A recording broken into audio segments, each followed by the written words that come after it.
Ngayong umaga po, atin pong bisita o guest speaker ngayong umaga from Landmark Bible Baptist Church, Olongapo. Ito pong pastor na ito ay binata. Kaya lang, in relationship sa Panginoon. Amen. Wow, amen. At siya po ay anak ng yumaong Pastor Linobo at siya po yung pumalit na pastor po doon. At salamat sa Panginoon, binigyan tayo ng pagkakataon para makasama natin at magbahagi ng salita ng Diyos. Are you ready? Tawagin po natin, Pastor Jonathan Linobo.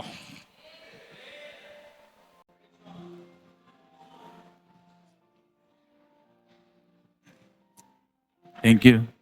Thank you, Pastor. Thank you, Church. It's an honor to be here. Thank you po sa inyo pong pag-ibig. And salamat po sa pag-invite po sa akin. And nung nakaraan po, napunta ko po dito, hindi ko po alam po ilang taon ako. Siguro 17 years old. At yung church dun po sa dati. But I praise the Lord sa kanya pong pagkilos at sa kanya pong mga great and mighty things dito po sa lugar po ninyo. Amen? Thank you po sa aking tita, amen, na mapagmahal, Tita Mila. Amen? Talagang sabi niya, Pastor, punta ka sa church namin. Hindi ko alam kung siya yung pastora po dito pero siya po atang nag-i-invite ng speaker. But praise the Lord, na ako po ay narito. I was praying, Lord, ano po ang aking ipipreach doon po sa aking church na pupuntahan. And I pray hard sa Panginoon at ito po ang kanyang binigay na mensahe. I hope that you will be blessed. Let's open our Bible in Proverbs chapter 4, verse 26. Proverbs chapter 4, verse 26. Okay? Sabi po ni Pastor, ako daw po ay single. Okay? But by the grace of God, I am finally taken. Taken for granted, Pastor. All right. Proverbs chapter 4, verse 26. Are you there? Say amen. Okay, basahin po natin. Ready? Read. Ponder the path of thy feet and let all thy ways be established. I would like to preach about this word, rethink. Yan po ang ating magiging title. I don't know if it is a word. Rethink. Re means again and think means think. Okay? Mag-isip. And ang meaning niyan, think again. Okay? Kasi po, marami na pong distractions ang mundo, ang diablo sa atin. Marami pong nangyayari na para bang nakakalimot tayo or tayo po ay nasisway sa ating pong mga ginagawa para sa Panginoon. And maybe this is the time for us to rethink or think again. Okay? Kaya the Bible says, ponder the path of thy feet and let all thy ways be established. I believe God is a God of order. Man, and He wants us to let our ways be ordered by Him. Tayo po'y manalangin. Panginoon, maraming salamat po sa araw na ito. Salamat, Panginoon, sa iyong kabutihan, sa iyong pagpapala at sa inyong pong mayamang biyaya sa aming buhay. Thank you, Lord, for Berean Bible Baptist Church. I pray, Lord, that you bless them beyond what they can imagine. I pray, Lord, that you bless Pastor Bernard, Panginoon, sa kanya pong buhay. At tulungan mo, Panginoon, kami. Ngayon din po, Panginoon, sa aming pong mensahe na mapapakinggan. Tulungan mo, Panginoon, na ito po ay maging powerful, Panginoon, at magkaroon po kami, Panginoon, ng revival in our hearts by listening in this message. I pray this with all of my heart. Lord, please forgive me for all of my sin. Cleanse me from all my righteousness. Panginoon, hayaan niyo po ang inyo pong salita ay magamit mo sa umaga po na ito. Pray this with all of my heart. In Jesus' name we pray. Amen. Okay, so kayo po ay makakaupo na. Alright, many times in our life, we go through life without stopping. Okay, meron po sa atin na dire-diretso ang lakad, dire-diretso ang takbo, but hindi po tayo minsan humahantong doon sa punto ng ating buhay na tayo po'y humihinto, nag-iisip, kung ito bang ginagawa ko ay nakakalugod pa ba sa Panginoon? Ito bang ginagawa ko ay tama pa ba sa harapan ng Panginoon. Kasi maaaring ito ay tama sa harapan ng maraming tao, pero sa harapan ng Panginoon, ito pala ay hindi na pala kalugod-lugod sa kanyang harapan. So, we follow routines. We go to church, we wake up early, we go to church, we bring our Bible, we sing, we listen, we give our offerings, and then we go home. Okay? We do our routine. Araw-araw, every Sunday, yan ang ating ginagawa. We do our traditions. We do our habits without examining, ito po ba ay naka-align doon sa salita ng Panginoon. So the Bible tells us to ponder the paths of thy feet. Ponder the paths of thy feet. It means to rethink or reflect or i-realign natin yung ating buhay according sa kalooban ng Panginoon. Okay? Number one, rethink who Jesus is to you. Rethink who Jesus is to you. Sa maraming tao, si Jesus is my Savior. Okay? Okay? O, si Jesus ang iyong Savior. Ano ngayon? Ano ang ginagawa mo knowing that Jesus is your Savior? Okay? Jesus is my Sunday routine. Okay? Kaya parang kilala lang natin si Jesus tuwing Sunday or tuwing prayer meeting. Okay? But who is Jesus to you? Okay? Sabi ng Bible in Jeremiah chapter 33 verse 3, call unto me, and I will answer thee, and shew thee great and mighty things which thou knowest not. When we have problems, we ought to think about Jesus. Pag may problema, pag walang pera, pag may pagsubok ang buhay, naiisip natin si Jesus. Pero pag tayo ay pinagpapala, pag tayo po ay okay ang ating buhay, pag okay ang ating kalusugan, hindi natin naiisip si Jesus. We often forget who Jesus is and what He did for us. We only acknowledge Him in times of need. Sometimes yan ang tingin natin sa Panginoon parang back up. Na pag okay ang lahat, walang Jesus. Pero pag may problema, Jesus. Amen? Tatawag tayo kay Jesus, lalapit ulit tayo kay Jesus. But some Christians treat Jesus like an emergency contact. Pag emergency lang. They are only calling Him when they need something. Others see Him just as Sunday obligation. But really, who is Jesus to you? Kung iisipin natin ang ating sarili, hindi ang ibang tao. Kay brother, si Jesus, maganda ang pagkakakilala niya kay Jesus. Si Jesus talaga sa kanya ay number 1 priority niya. Pero sa'yo, sino si Jesus sa'yo? Number 1, He is your Savior. John chapter 14 verse 6. Yeah, John chapter 14 verse 6, sabi niya, I am the way, the truth, and the life. Ibig sabihin po, lagi po ito sinasabi sa amin ng aming tatay, when the Bible says, I am the way, meaning there's no other way. When it says He is the truth, there's no other truth. When it says He is the life, He is the only life. And sabi ng Bible, no man cometh unto the Father but by me. He is your Savior. Wala na pong ibang tagapagligtas sa mundo na ito maliban kay Jesus. Amen? At hindi mo rin kayang iligtas ang sarili mo kasi hindi naman ikaw ang Savior. Amen? Meron pong tagapagligtas na isinilang sa mundo para mamatay para sa ating kasalanan. At siya po ang nagligtas po sa atin. And He is the Son of God. Hindi po siya nakakulong ngayon. Amen? Hindi siya tatakbo ng Senado. Ang ating pong Diyos ay nasa kanang bahagi ng trono ng Panginoon at nakaupo at dinidinggin po ang ating pong mga panalangin because He is our Savior. He sacrificed His life for us to save us from the punishment of hell. Man, ganyan po ang ginawa ng Panginoon sa atin. He is not just a convenience store na kung kailan convenient, doon lang tayo pupunta. Alright? Na pag may pangailangan, doon tayo pupunta. Okay? Siya po ay ang ating pong Savior. Okay? para po tayong isang balon, nasa isang balon na bata na nahulog sa balon at wala siyang kakayanang maligtas ang kanyang sarili. Pero salamat, yung kanyang tatay, kinuha siya sa balon.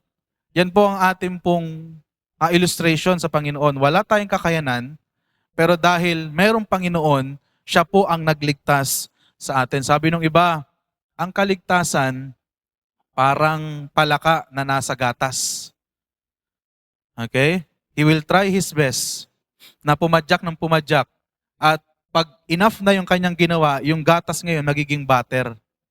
At makakaalis siya doon sa gatas na yon. Pambira, amen? Hindi po ganyan ang kaligtasan. There's nothing that we can do for us to save ourselves. Only the Lord Jesus Christ is our Savior. Amen? Amen? Maraming nag-iisip na ang kanila pong mabuting gawa ang magliligtas sa kanila. But the Ephesians chapter 2 verse 8 and 9, the Bible says, "For by grace are you saved through faith, and that not of yourself, it is the gift of God." Malinaw po, sabi ng Bible, not of works, lest any man should boast. Pangalawa po, una, He is your Savior. Pangalawa, He is your supplier. Amen? By the way, if you are blessed this morning, wala pong ibang pinanggalingan ng pagpapala yan kundi ang Panginoon. Because He is our supplier. Okay? And if you believe that Jesus Christ is the supplier, worry will not be in your vocabulary. Okay? Because God is our supplier. Siya po ang nag-create ng langit at lupa. Siya rin po ang magpo-provide ng inyong pangangailangan. Okay? Siya po ang nag-provide ng ating pong sagot sa ating pong problema na kasalanan. Siya rin po ang magpo-provide ng ating pong pangangailangan. Kung yan po'y kakainin, kung yan po'y kasuotan, kung yan po'y iinumin, yan po ay ibibigay ng Panginoon. The Bible says in Matthew chapter 6, verse 33, ano yan? "Seek ye first the kingdom of God and His righteousness, and all these things shall be added unto you." Philippians chapter 4, verse 19, "But my God shall supply all your need according to His riches in glory by Christ Jesus." Saan gusto natin si Jesus bilang supplier? Pero mas nauuna pa ang Bombay kumpara sa Panginoon, napuntahan natin. Mas nauuna pa yung kamag-anak natin na mayaman, napuntahan natin sa pagdating ng pangangailangan kaysa ang Panginoon. By the way, brethren, in times of need, ang Panginoon po ang number one na maaasahan natin. Wala na pong iba. Okay? At pangatlo po, una, He is your Savior. Pangalawa, He is your supplier. Pangatlo po, He is your standard. Di ba po, yan po ang nagiging dahilan ng pagkatisod po natin. Kasi kinukumpara natin ang ating sarili sa iba. Ay, ako kung iisipin ko, kung ako kay Brother John D., mas banal ako. Kasi pastor ako eh. Siya, engineer siya eh. Ako pastor. Mas banal ako. Nagbabasa ako ng Bible araw-araw siya, hindi ko siya nakikita. Mas banal ako. Minsan kinukumpara natin ang ating sarili sa mga miyembro.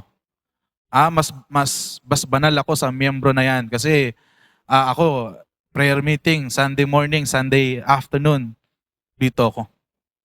Okay, kay pastor, mas magaling ako. Mas matalino ako. Mas nakapag-aral ako. May degree ako. May masteral, may doctorate pa ako. Mas matalino ako kay pastor. But, nasubukan na ba nating ikumpara ang ating sarili sa Panginoon? Kasi mga kapatid, kung bawat isa po sa atin, ikukumpara natin ang ating sarili sa bawat tao, tayo lang po ay makakatisod at tayo din po ay matitisod.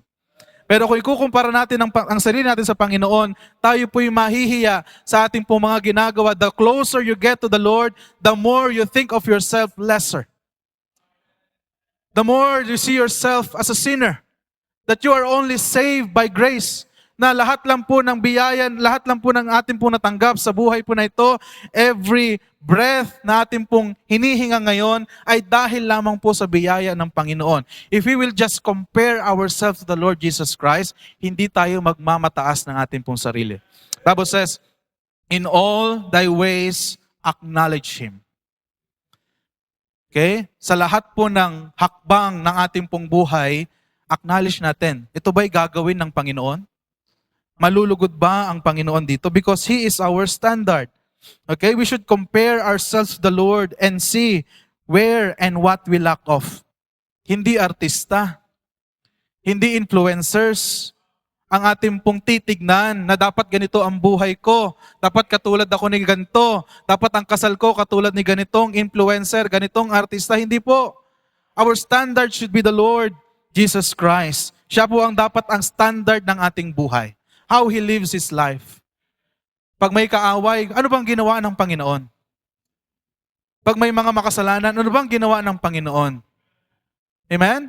Ano? Yan po ang ating pong standard na ating pong buhay. Okay? Hindi po ang kung sino. Okay? Kaya nga po ang sabi ng Bible, looking unto Jesus, the author and finisher of our faith, who for the joy that was set before Him endured the cross, despising the shame, and He sat down at the right hand of the throne of God. Mga kapatid, Pastor, may umaaway sa akin eh. Siyempre ako sa laman, gaganti ako. Pero isipin mo, ano bang ginawa ng Panginoon nung siya'y inaway? Sabi niya, Father, forgive them, for they do not know what they are doing. Man, that is Christ-likeness. Jesus Christ should be our standard. Amen? And number 4, He is your shield. He is your shield. Psalms 18 verse 2, the Lord is my rock and my fortress and my deliverer, my God, my strength, in whom I will trust, my buckler and the horn of my salvation and my high tower. Mga kapatid, the Bible is true. He is our protector. He is our shield. Lahat ng tukso, lahat ng laban sa dyablo, laban sa maling desisyon, laban sa tukso, ang Panginoon po ang ating pong shield. Amen? Ako po ay umibig, amen? Nasaktan, tumaba.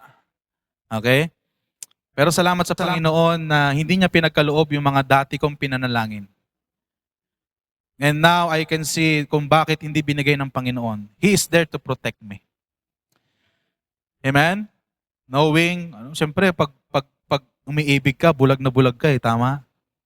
Okay? Kahit anong gawin yan, kahit umutot pa yan, mabango yan. Amen? Bulag ka Pero salamat, inopen ng Panginoon ang aking mata. Amen? And He is only trying to protect me. Why? Because He is my shield. He is your shield also. And God will protect you. Amen? If we will just rethink, stop, and Lord, ito bang ginagawa ko ay tama sa harapan mo? Kung tayo lang po ay titigil, magpo-pause at iisipin kung ito po ay nakakalugod ba sa Panginoon, I believe God will redirect us.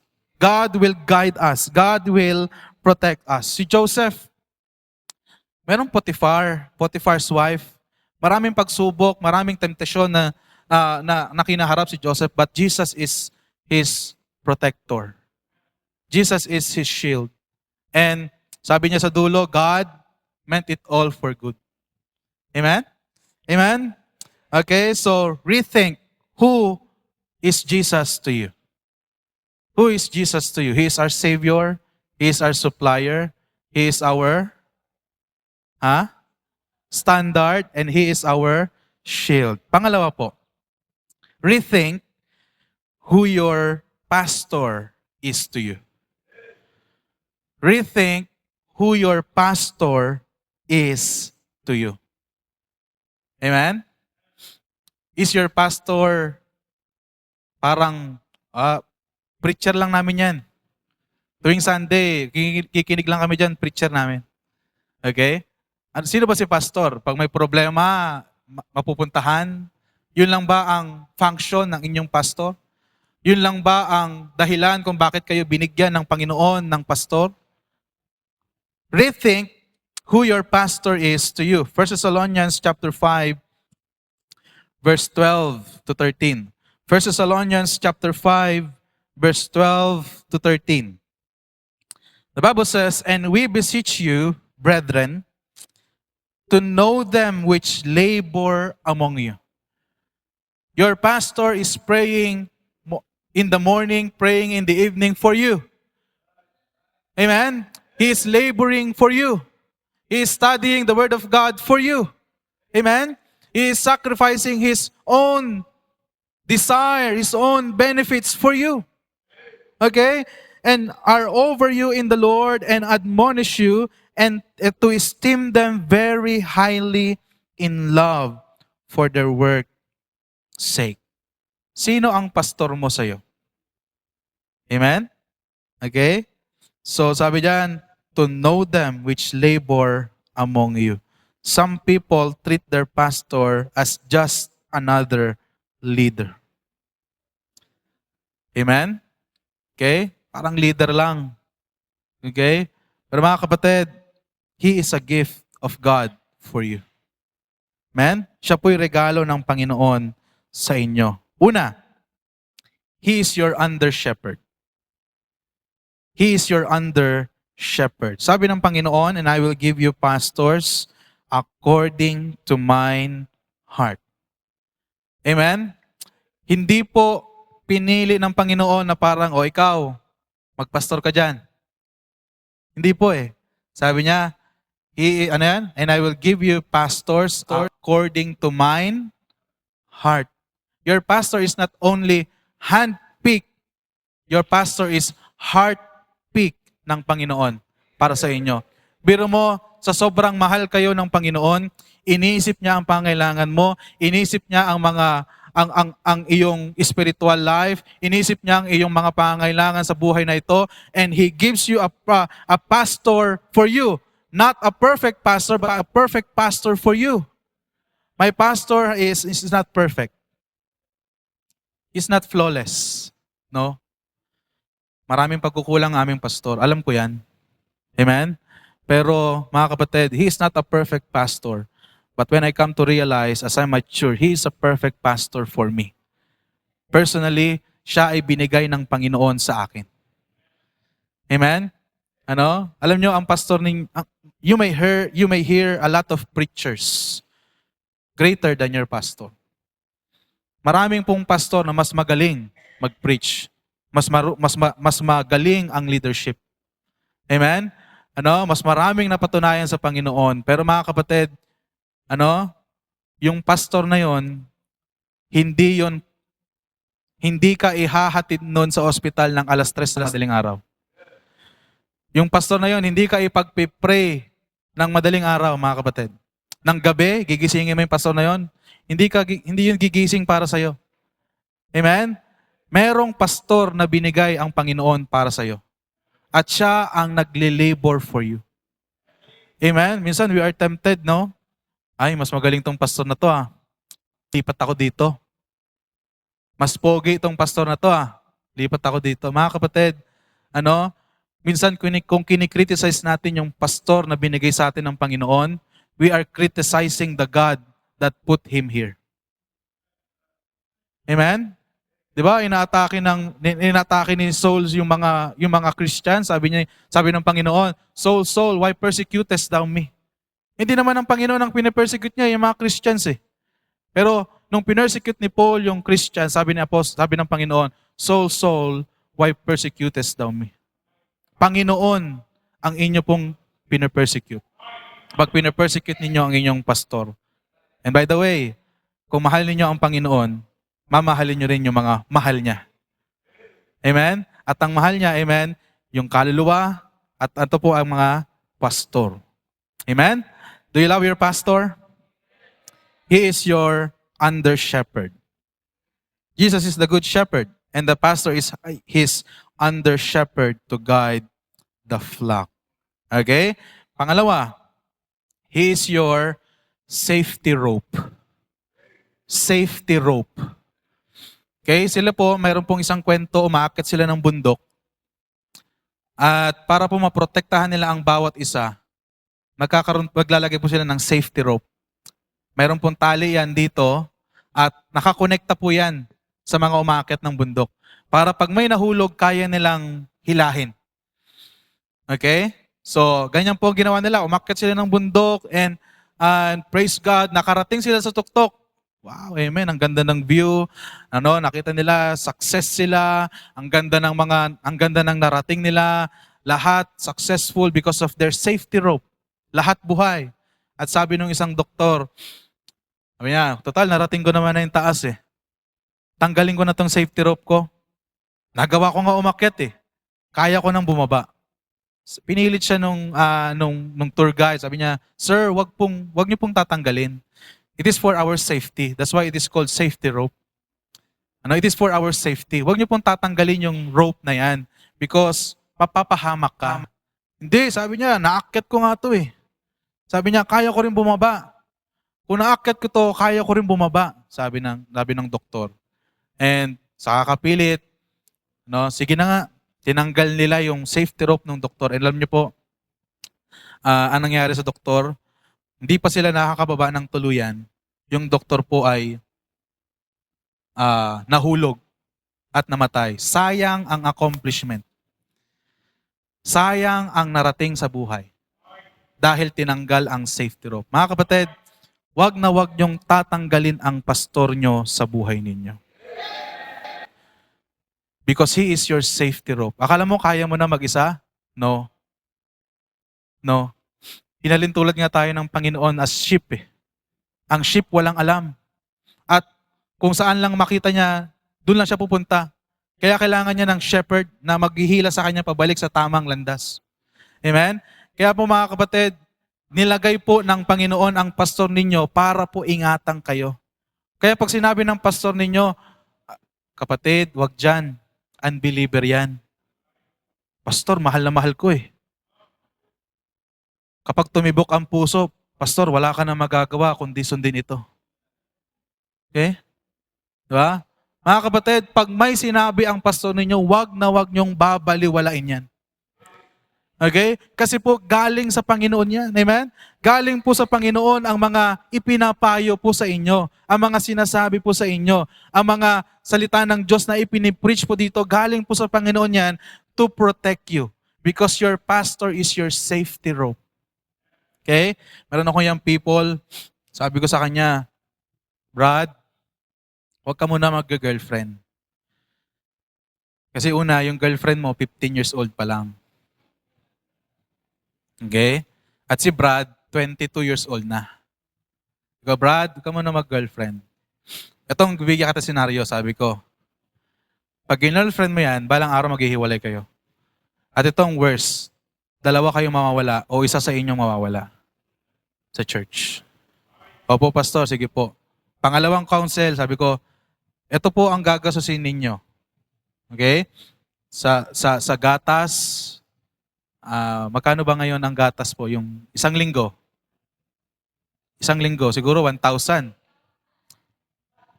2,000 isang linggo, grabe ah. Lakas naman uminom niya. Okay. 2,000 isang linggo, diaper. Siyempre, hihiwalay ka sa tahanan mo, ay sa bahay na magulang mo. Ganto, nilista ko lahat. Nagpagod ako, naglista ako.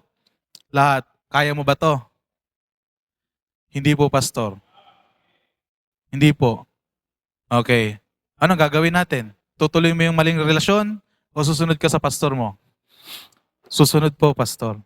And then the other day, ayun na, it happens. Both of them nawala sa church.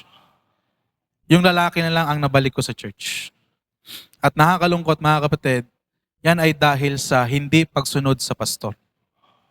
Sa payo ng pastor. Because alam niyo po, yan po ay nangyari, isang araw pa lang akong pastor, pastor.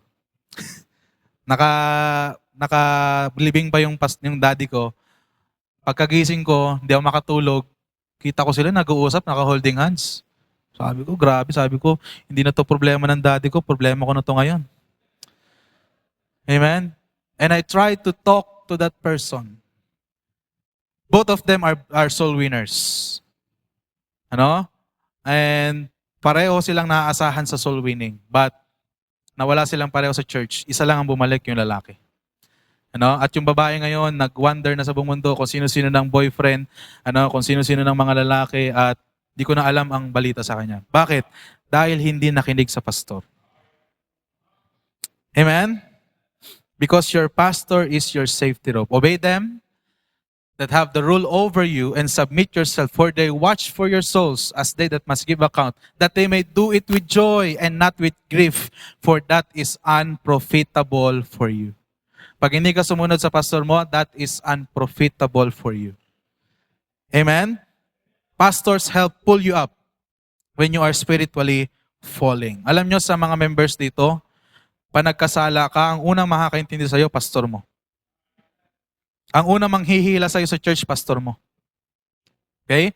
Because he is your safety rope. And number 3, he is God's gift to you. Okay? Pag mayroon pong regalo sa atin, ano pong ginagawa natin? Iniingatan. Pinapangalagaan. Tinetreasure natin yung mga regalo sa atin. And your pastor is God's gift to you. Sabi ng Bible in Ephesians chapter 4 verse 11, and he gave some apostles, and some prophets, and some evangelists, handsome. Amen. Niniwala ba kayo ng pastor niyo, Pogi? Amen. Alright. Lagi ko sinasabi yan sa church. Amen. Kung merong pinaka-pogi dito, yun ang pastor ninyo. Sabi ng Bible and he gave handsome pastor. Amen. Biblical, amen? Okay, joke lang po, amen? Ano? Huwag nyo lang siyang ipanalangin tuwing may sakit o birthday. Amen? Ipanalangin nyo siya every day of your life. Lagi nyo i-include sa panalangin ang inyong pastor. Amen? Maraming churches ngayon, walang tunay na pastor. Pero ikaw, biniyayaan ka ng Panginoon ng pastor. Pangalagaan mo. Ipanalangin mo at mahalin mo. Amen? Number 3. Second to the last. Amen? Yung mga members kasi gusto nilang narinig yung last. Amen? Okay, kaya pag second to the last, like ko rin binabanggit yan. Second to the last. Rethink. Una, who Jesus is to you. Pangalawa, who your pastor is to you. Pangatlo, rethink who you are in the church. Rethink who you are in the church. Sabi po ng 1 Corinthians chapter 12 verse 27, now ye are the body of Christ and members in particular. Amen? Okay? Amin po sa church, sabi ko, I discourage yung word na volunteer. Kasi pag sa church, member ka, hindi ka volunteer. Man, you should be working inside the body. You should be functioning as a body. Amen? You should function as a member of the church. Hindi ka volunteer na pag may time ka, doon ka lang kikilos. At yung mga Bible student at si pastor at yung mga leaders lang ang kikilos dito. No. If you are a member of this church, you are part of this body and you should be functioning. Try to imagine kung yung ilong mo, volunteer lang. Amen? Pambihira, pwedeng maalis, pwedeng ibalik. Grabe naman yan. Amen? Hindi ka makahinga. Kaya nga po, you are part of whole body. Amen? And you should be functioning. Okay? Maraming tao ang pumupunta lang sa church pero hindi talaga bahagi ng church. Number 1, you are a member. Hindi ka bisita. Ikaw ay bahagi ng church. You should all be part of the welcoming committee. Pag may bisita, dapat ang goal mo, makamayan mo yan. Because you are part of this church. Amen? Huwag mong hayaan na lumabas ang bisita na yan na hindi mo nakausap. Because you are part of this church. And that visitor came to your church. Amen? Okay? So, ang ibang Kristiyano parang paa na hindi dumadalo, kamay na hindi nagbibigay, at bibig na puro reklamo. Don't be like that. Amen? Function as a member of this church. Pangalawa, you are a mentor. You are a mentor. Titus chapter 2 verse 3-5, the aged woman likewise, that they be in behavior as becometh holiness, not false accuser, not given to much wine, teachers of good things, that they may teach the young women to be sober, to love their husband, to love their children, to be discreet, chaste, keepers at home, good, obedient to their own husband, that the word of God be not blasphemed. Dapat po tayo ang nagtuturo ng pananampalataya sa ating pong mga anak at sa ating pong mga kapwa members. Amen? Alam niyo po sa church namin, sabi ko, yan ang namimiss ko . Yung mga matatanda dati na naninita. Bawal ang ganyang kaikli mong suot. Bawal ang nakasombrelo sa loob ng church. Dapat naka-necktie ka. Dapat nakatuck-in ka. Dapat may t-shirt ka sa loob. Yung bagay yun yung mga tinuturo sa amin noon. Amen? Bawal kumain dito sa loob ng church. Kumbaga yung mga bata tuloy noon, nahihiya magbukas ng piatos. Bakit? May mga matatanda na nagtuturo ng kung anong tama't mali. Amen? Itatago, kaya nagiging disiplinado.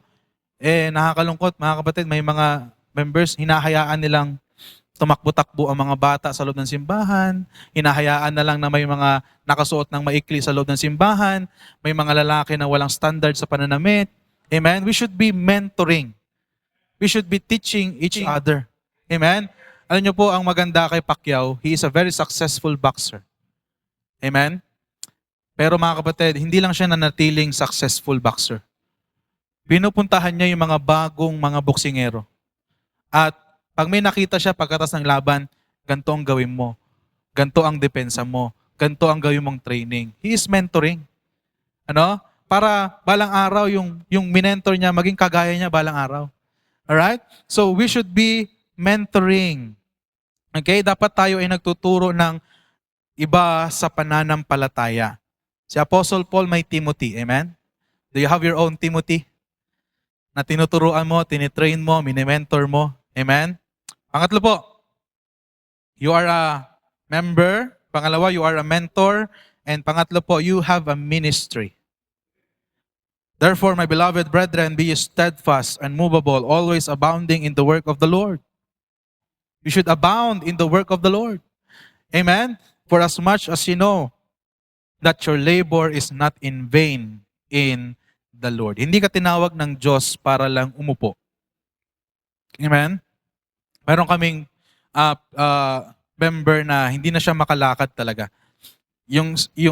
Kung gusto niyang marating ang church namin, nasa taas lang siya ng church, bababa lang siya. Kung gusto niya marating ang church namin, it will took him siguro 10,000 steps. Kasi maliit na lang ang hakbang niya, talagang hindi na siya makapunta ng church. Pero sabi niya, Pastor, I am always watching live and every day I pray for our church. I pray for you. Every day yan, mag-message yan sa akin, Pastor, I'm praying for you. Sorry, I'm praying for the church. Yan ang kanyang ministry.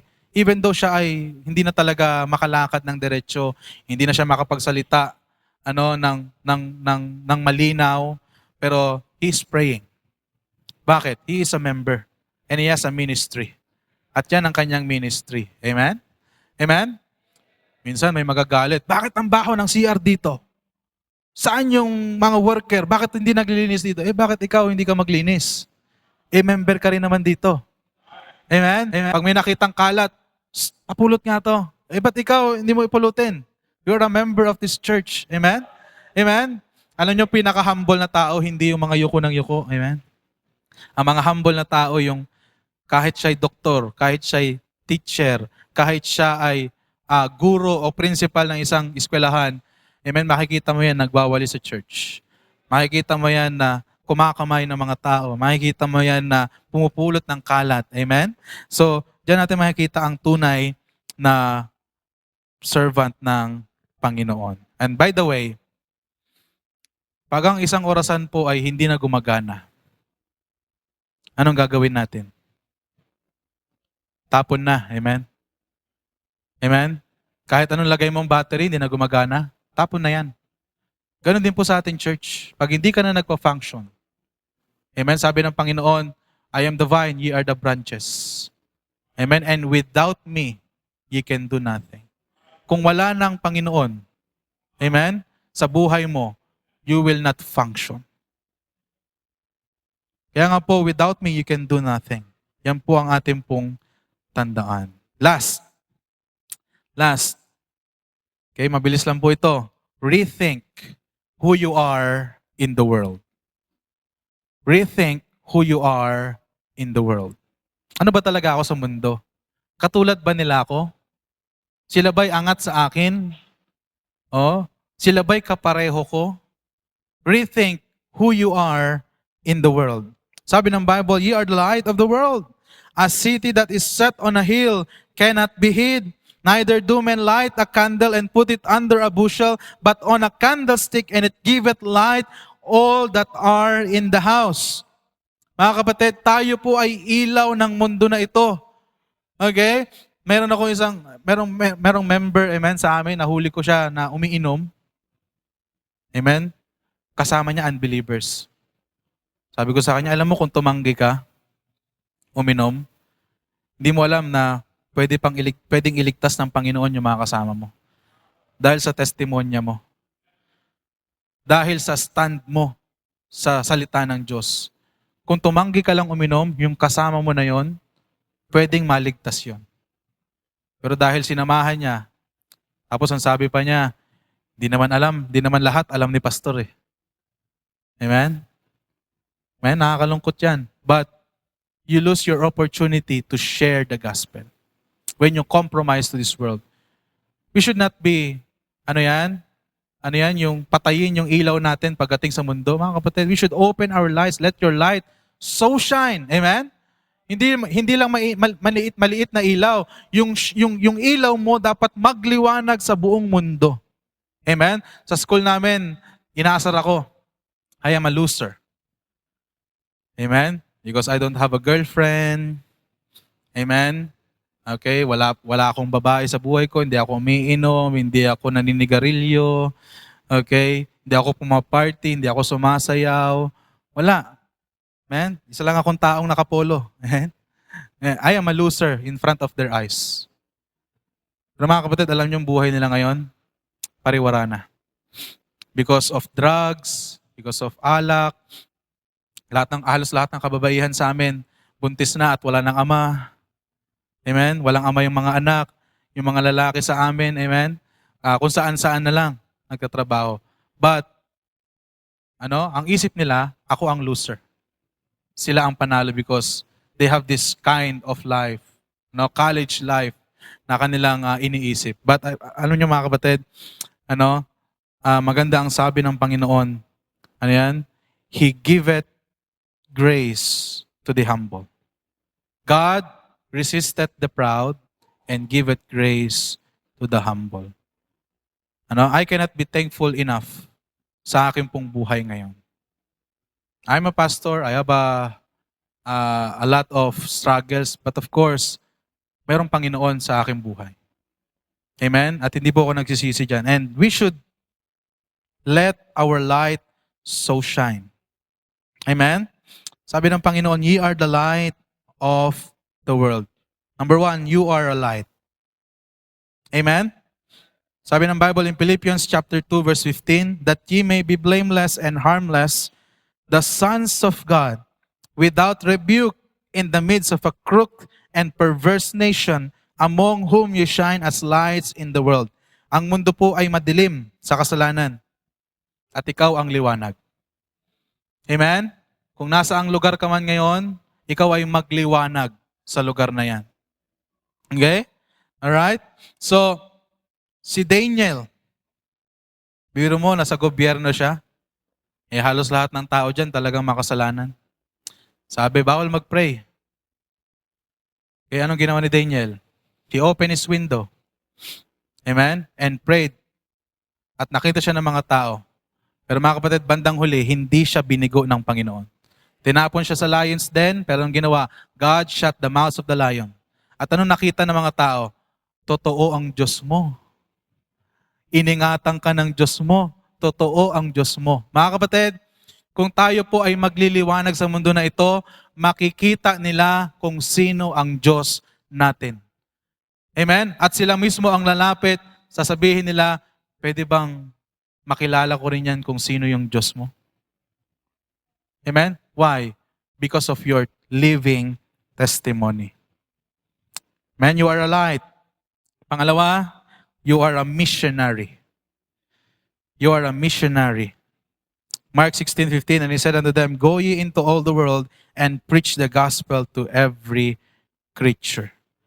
May mga taong lumalakad sa madilim na daan. Amen? And you should give them light. Amen? Sabi ng Panginoon, thy word is a light unto my feet and a light unto my path, I will hide. Ano yan? Yung words daw ng Panginoon, yun ang nagliliwanag sa kanyang daan. Amen? And as a Christian, as a missionary, amen? As a Christian, you are a missionary and you should give light to those people who are living in the dark. Amen? Alam mo kapatid, mali ang ginagawa mo eh. We should be bold enough and very courageous to say the things that na tinuturo ng Panginoon sa kanila. Pag may nakita kang bata na bading, amen, wag mong i-encourage. Amen? No, sabihan mo ng tama, sabihan mo ng salita ng Diyos, amen. Alam mo, mali yung ganyan mong sinusuot. Hindi yan pang lalaki. Ito ang damit pang lalaki. Pag may babae na nagtotomboy-tomboyan, rebuke them. Amen? Sabihan mo kung ano ang tama. Ano? Teach them. Ano? Para paglaki nila, yan ang kanilang maalala. Okay? You are a missionary. Bigyan natin ng liwanag ang madilim na mundo. Okay? Alright? So, we are called now of God to rethink. Ano yan po ang gustong gawin sa atin ng Panginoon. We are so forgetful. We are so bombarded ng mga things na ating pong mga ginagawa. Busy sa school, busy sa pamilya, busy pa sa church. Pero mga kapatid, let us rethink who Jesus is to you. Let us rethink who your pastor is to you. Let us rethink who you are in this church. Let us rethink who you are in the world. At makita natin kung paano i-align ng Panginoon ang ating pong mga steps. Tayo po'y manalangin, Panginoon na makapangyarihan sa lahat. Kami po ay nagpapasalamat sa inyo pong mayamang biyaya. Thank you, Lord, for you being in a relationship with us. You are truly our Savior. You are truly our supplier. You are our standard and our shield, Panginoon. Thank you, Lord, that hindi kung sino-sino ang aming pong tagapagligtas, kundi kami po'y sigurado na ang tagapagligtas namin, siya ang tanging tagapagligtas.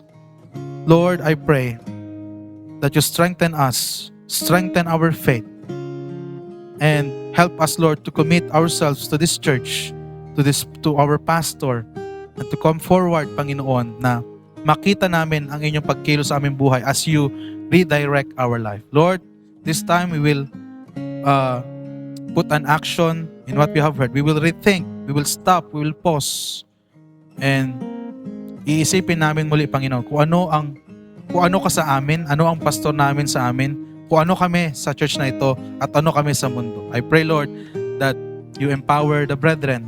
In Jesus' name we pray. Amen. Pastor.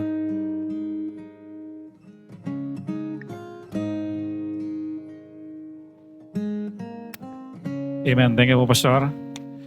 So, kapatuloy ng ating invitation, lapit tayo sa Panginoon. Ang Panginoon ba ay standard pa rin ng buhay mo?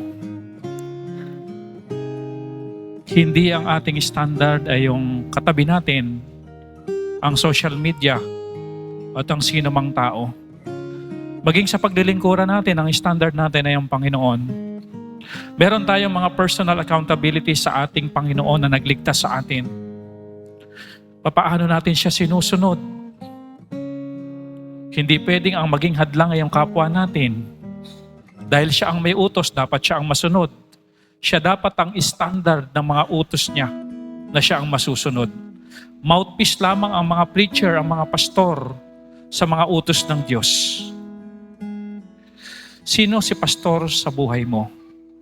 Napakagandang paalala na ang iyong pastor ang iyong safety rope. Hindi siya kontrabida ng buhay mo. Pag sinabi ng pastor mo na 25 years old, huwag ka munang mag-girlfriend, huwag ka munang magbo-boyfriend, hindi niya lang ito basta naisip. Kung hindi ito'y pinag-aralan, pinag-pray, idinulog sa Diyos para hindi masira ang ating buhay at ang ating mga pinagpaguran ng ating mga magulang. Obey them that rule over you. Sunod lang. At marami nang napagpala.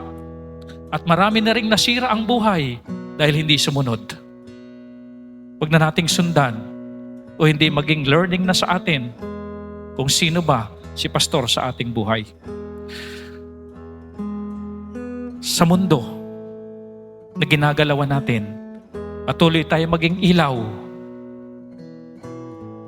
sa mundong madilim dahil ng kasalanan. Sa bisitang narito ngayon, wala nang ibang tagapagligtas. Hindi mo maililigtas sarili mo. Only Jesus can save you. Salamat po, Ama, sa mensahe. Salamat sa paggamit mo mightily kay Pastor Linobo. I-bless mo siya at ang kanyang ministry sa pangunguna niya sa Landmark Bible Baptist Church, Olongapo. Salamat po. We praise you, O God. In Jesus' name we pray. Amen. Salamat po.